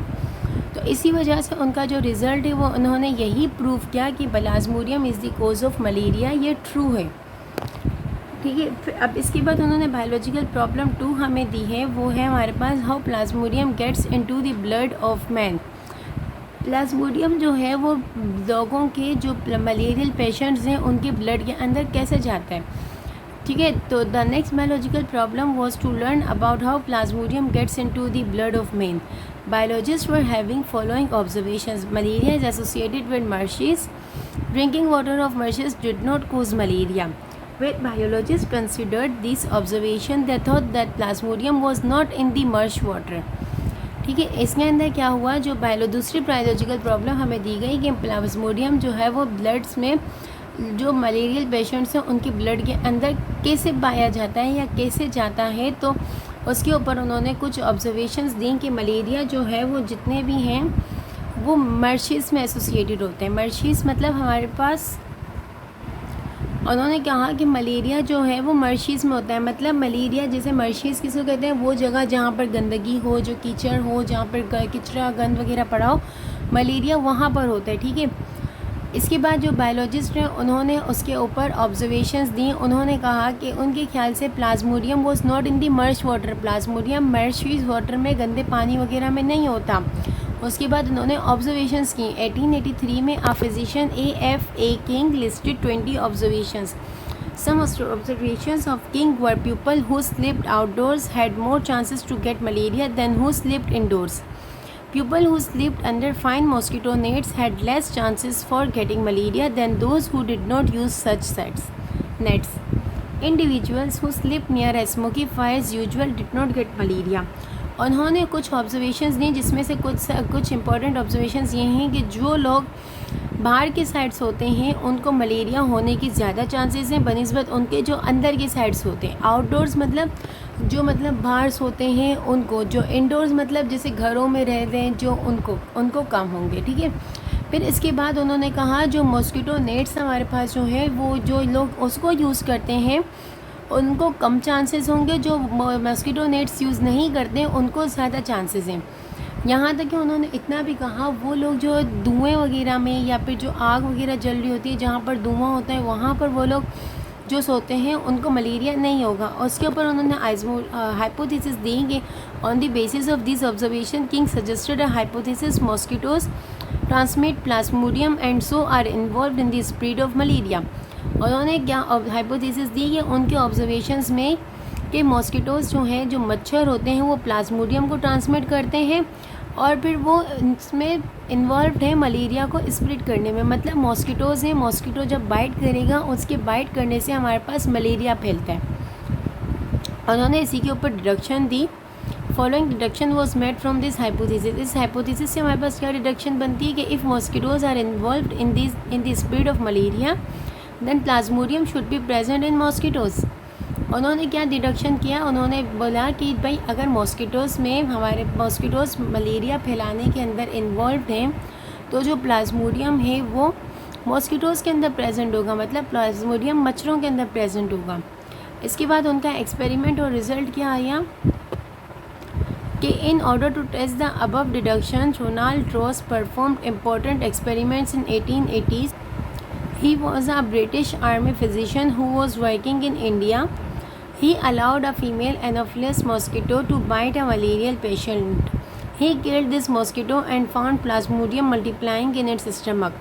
As the next experiment, he thought to allow an infected mosquito having Plasmodium to bite a healthy person. If the hypothesis was true, the healthy person would have got malaria, but he did not use human beings for such risky experiments.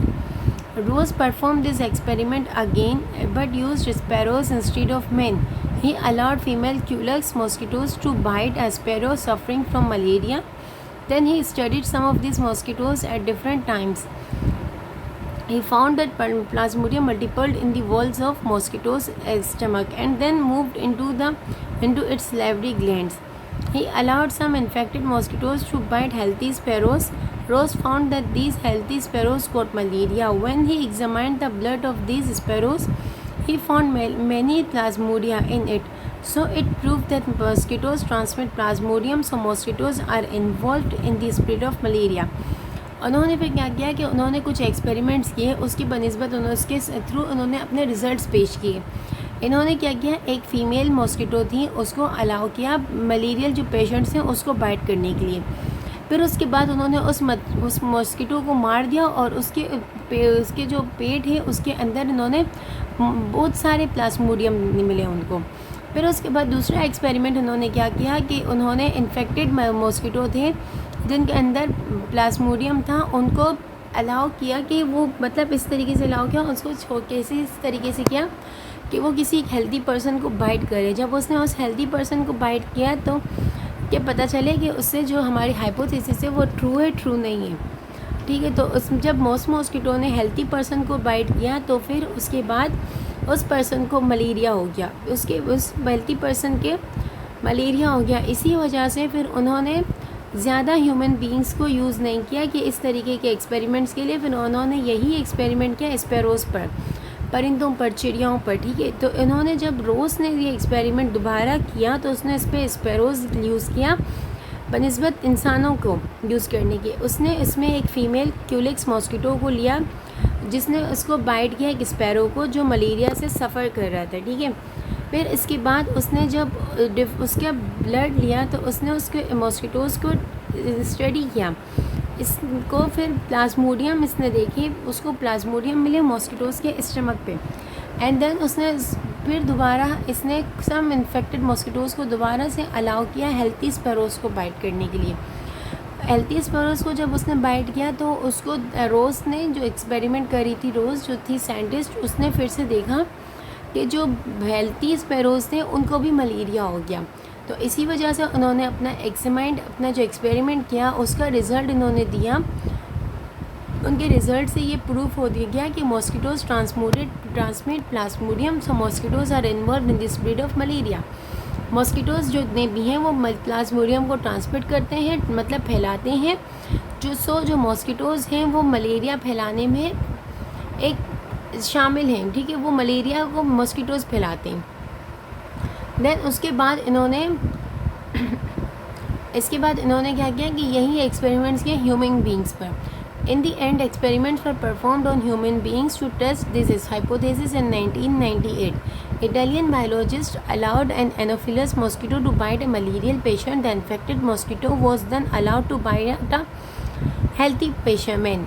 This person later became ill with malaria. In this way, it was confirmed that mosquitoes transmit Plasmodium and so are involved in the spread of malaria. फिर इसके बाद उसने क्या किया कि in the end एक और experiment किया गया ह्यूमन बींग्स के ऊपर। इटालियन बायोलॉजिस्ट था एक, उसने क्या किया, एनाफिलोस मॉस्किटो को एक मलेरियल पेशेंट को बाइट करने के लिए छोड़ दिया गया। उसके बाद उसी इन्फेक्टेड मॉस्किटो ने जाके बाइट किया एक हेल्थी मैन को। जैसे कि अगर हमारे पास एक इंसान है, उसको मलेरिया है, ठीक है, हम उसके पास बैठे हुए हैं, जिस इंसान को उस मच्छर ने अगर काटा है तो वो मच्छर उसके जो जरासीम हैं वो दूसरे इंसान का ब्लड सक करने के टाइम पे उसके अंदर ट्रांसमिट करता है। जब वो उसके अंदर वो ट्रांसमिट करता है तो जो बराबर वाली को बीमारी है, जैसे फ़ीवर है या मलेरिया है, जो भी है वो उसी के थ्रू ट्रांसमिट होगा, ठीक है। तो इसी वजह से इन्होंने कहा कि मॉस्किटोज़ जो हैं वो ट्रांसमिट करते हैं प्लाज्मोडियम को। प्लाज्मोडियम फिर कॉज है मलेरिया का, ठीक है। जो मॉस्किटोज़ जितने भी हैं वो सब एक जर्म्स हैं, एक माइक्रो ऑर्गेनिज्म है प्लाज्मोडियम, उसको ट्रांसमिट करते हैं। जब वो उसको ट्रांसमिट करते हैं तो उसकी ट्रांसमिशन से जो है इंसानों को या कोई भी परिंदा हो, जो भी हो, उसको जो कि है वो मलेरिया हो जाता है, ठीक है। जैसे यहाँ पर हमारे पास एक चार्ट दिया हुआ है, इस चार्ट में बताया है कि स्पैरो इल विद मलेरिया, ठीक है। ये जो स्पैरो है इसको मलेरिया है, ठीक है। इसको अब क्यूलेक्स ने काटा, ठीक है, बाइट किया उसने। जब उसने उसको बाइट किया उसके बाद उसने जाकर हेल्थी स्पैरो को बाइट किया, तो वो स्पैरो जो हेल्थी था उसको भी मलेरिया हो गया। सेम एज इट इज़ यहाँ पर भी नीचे मेंस इंसानों के अंदर भी यही हो रहा है कि मलेरिया जो एक इंसान है जो मलेरियल पेशेंट है, उसको एक मॉस्किटो एनाफिलस मॉस्किटो है, उसने जब काटा तो उसने उसके बाद जाकर एक हेल्थी मैन को काटा, जो इंसान था जिसको मलेरिया वगैरह कुछ भी नहीं था, उसको काटा, तो उस इंसान को भी सेम एज इट इज़ इसी तरीके से मलेरिया हो गया, ठीक है। सो आपका ये था chapter number 1 the science of biology, जिसके अंदर आप लोगों को कुछ इंपॉर्टेंट चीज़ें बताई गई थी, जैसे कि बायोलॉजी के बारे में, बायोलॉजी की ब्रांचेस थी, फिर बायोलॉजी की मेजर फील्ड से बायोलॉजी की ब्रांचेस थी, इसके बाद साइंटिफिक मेथड्स थे, और फिर साइंटिफिक मेथड्स के ऊपर जो इनकी बायोलॉजिकल प्रॉब्लम्स थी उन सबको इस चैप्टर के अंदर डिस्कस किया गया। Okay students, so I hope कि आप लोगों को मेरा लेक्चर आज का पसंद आया होगा। ओके, अल्लाह हाफिज़।